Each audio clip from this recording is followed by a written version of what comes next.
Hey everyone, and welcome to Exam Edge for Community Medicine. Today, we're digging into a massive question that's right at the heart of public health. For more high-yield topics just like this one, go ahead and hit that subscribe button now. All right, let's jump in. This is something we see all the time, right? People who wait and wait and wait to see a doctor until a small problem is turned into a full-blown crisis. So why does this happen? What are these invisible walls that stand between someone feeling sick and them actually getting the help they need? Well, the reasons are pretty complex, but it turns out they mostly boil down to three huge interconnected areas. It's almost never just one thing. It's this powerful mix of financial strain, social dynamics, and, the healthcare system itself. So, first things first, let's just get a sense of the scale of this problem. To really get the why, we have to understand the where and the who. Context is absolutely everything here. Let's start with a number that is, it's pretty staggering. Around 80% of all health facilities in India are located in urban areas. Think about that. 4 out of every 5 hospitals and clinics are in the cities. So what does that mean? It means you've got this incredible mismatch. The huge majority of the population, we're talking over 70%, lives in rural India, but most of the healthcare is somewhere else entirely. Right away, that creates this giant geographic barrier before anything else even comes into the picture. Okay, now that we've set the stage, let's really break down the specific hurdles people are up against. We're going to dive into those 3 areas we mentioned: the financial, the social, and the systemic. First up, and let's be honest, this is often the biggest one, the cost. For so many families, deciding to go to a doctor isn't just a health choice. It's a massive financial calculation that can have some really serious consequences. This quote from the textbooks just hits the nail on the head.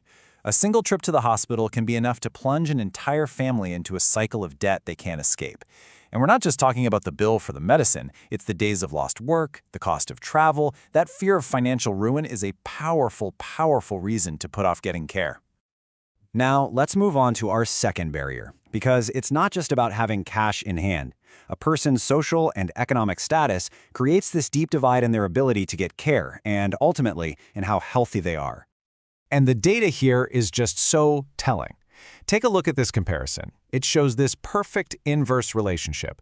The wealthier a household is, the lower the infant mortality rate. It's about as clear a picture as you can get, showing that your health and your wealth are deeply, deeply connected. And finally, let's look at the system itself. Because even if someone can get past the money issues and the social hurdles, they often run smack into a public health system that is just stretched way too thin, especially out in rural areas. These numbers give us a really good snapshot of the people on the ground. You can see we have over 200,000 auxiliary nurse midwives, the A&Ms, and they are the absolute backbone of rural health. But then look at the numbers for doctors in primary health centers, the PHCs, and especially specialists at the community health centers. It is an incredibly small number of trained professionals for a massive population. Okay, so we've laid out some pretty big, pretty tough barriers.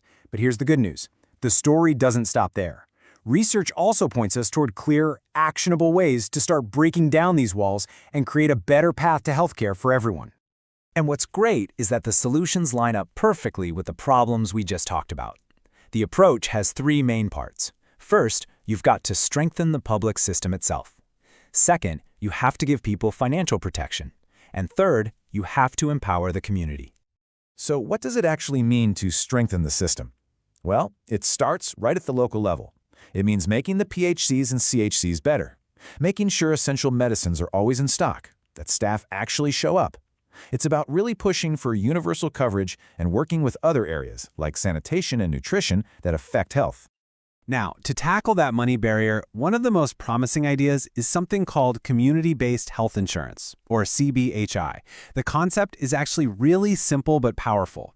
People in a community all pitch into a shared fund. That way, the financial risk gets spread out, and when one family has a medical emergency, the cost doesn't crush them and send them into debt. And for that third piece, community empowerment, we have the ASHA. And honestly, the accredited social health activist is one of the biggest game changers in public health. She is a local woman from the village who's trained to be that first point of contact, that trusted bridge between her own community and the formal health system.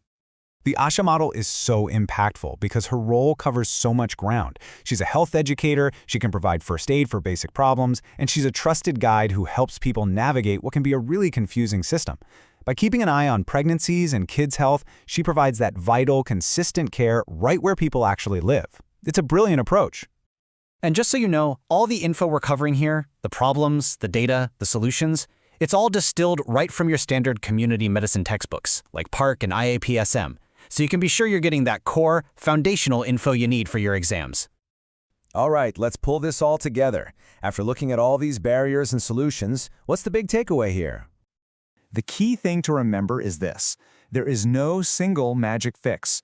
Getting to a place where everyone has access to healthcare means we have to work on all three of these fronts at the same time. We need better systems, smarter ways to protect people financially, and deep community involvement, all working together. And that leaves us with one last big question. The path is complicated and the challenges are huge, but we know what the strategies are. So, what do you think? Is health for all a real, achievable goal, or is it just a distant dream? Let me know what you think is the single most important step in the comments below. If this video helped you out, smash that like button and share it with your friends. And tell us what community medicine topic we should tackle next. Make sure you subscribe to Exam Edge for more. Thanks for watching.